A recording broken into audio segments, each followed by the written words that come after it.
नमस्कार दोस्तों, सुबह के बजे हैं 6। बैटरी चार्ज है 99%। वैसे तो चलने में ठीक है गाड़ी, लेकिन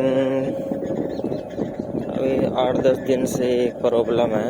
ये जो आवाज़ सुना रहा हूँ आपको, सुना